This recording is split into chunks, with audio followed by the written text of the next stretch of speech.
My name is Christopher. I have HSV2 down here, and this is the reasons why you need to date post-herpes diagnosis. I'm going to give you a bunch of things. And first things first, what if the first person you meet is your soulmate? If a soulmate exists, or most compatible person, what if the first person you meet is that person? You don't want to miss out on a potential long-term partner or just a great person because you never took the first steps to go out and date in general. Second reason is going to be if you're someone who gets your diagnosis and then eventually just never goes back to dating, I feel like psychologically this is going to reinforce the idea that herpes was the stopping point for my dating.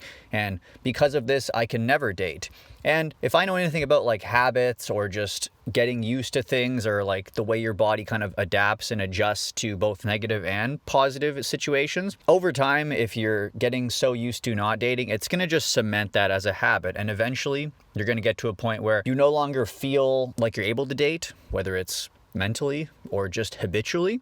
And you don't want to get to that point because it's so easy to just remain complacent. And it's oftentimes we stick in our comfort zone for far too long, and the things that are uncomfortable are what's going to make us grow or what's going to benefit us most. So that's why you need to date. Third reason is going to be, with herpes being so common, what's to say that the person you disclose to first doesn't have some form of herpes?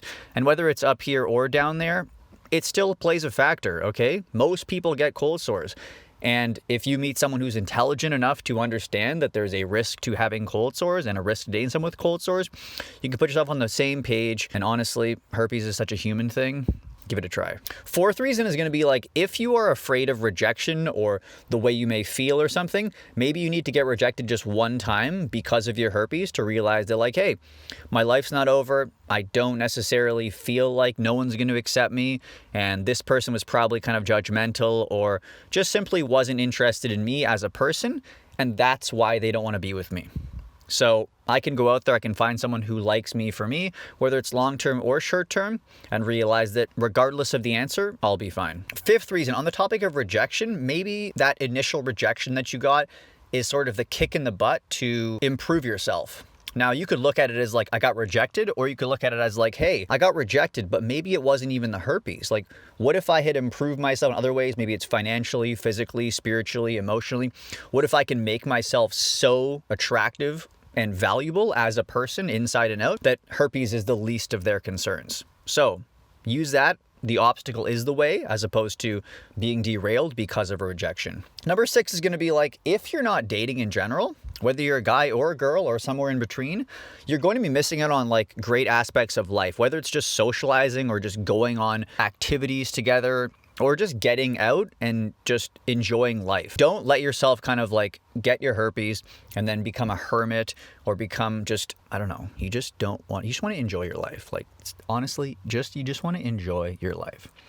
And if herpes is going to be the one thing that derails you completely, take a step back and really look how insignificant this is in an objective sense. Subjectively, we think it's a huge deal, but there are so many other things that could hold you back or could impede you or could cause you to not live your best life. And if you're going to let this, really fact check it and really think about this, because this should not be a problem at all. Number 7 is going to be what hurts more to you? Is it being alone forever, or is it the possible rejection that you may feel from someone? And when it comes to rejection, the right person is going to want to be with you, and the wrong person is going to want to be with someone without herpes. So if you're afraid that you're going to be single forever, so you don't want to date, the act of not dating reinforces that you're going to be single forever.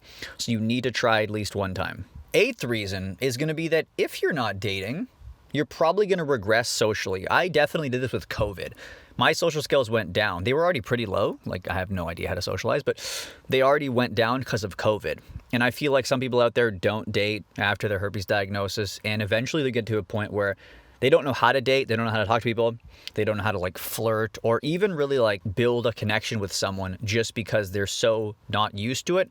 And if you don't train things, you lose them. If you don't use it, you lose it. This, whether it comes to muscles or whether it comes to mindset, I truly believe that you need to be practicing your social skills and just staying in the dating game, because you don't want your lack of social skills to be the deal breaker. And the last reason is going to be probably one of the most important, is if you're not dating or not striving to impress people in some way by the way you look or the way you act or your different factors about yourself, you're probably going to be letting yourself go at some point. Not all of you, but it is a factor. If you don't feel like you have anyone to impress or look good for or strive to get on the same level as, you're probably going to let yourself go in some sort of way, whether it's emotional or financial or physical, and maybe you just stop dressing well. You want to be the best version of yourself as best you can, whenever you can, all the time.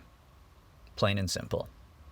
That's all for today. This is why you guys need to go out there and date, at least after a while. Don't be someone who never dates, because you never know what's going to happen on that first date. Love you, miss you, hope you're doing well. Extra help in the description box.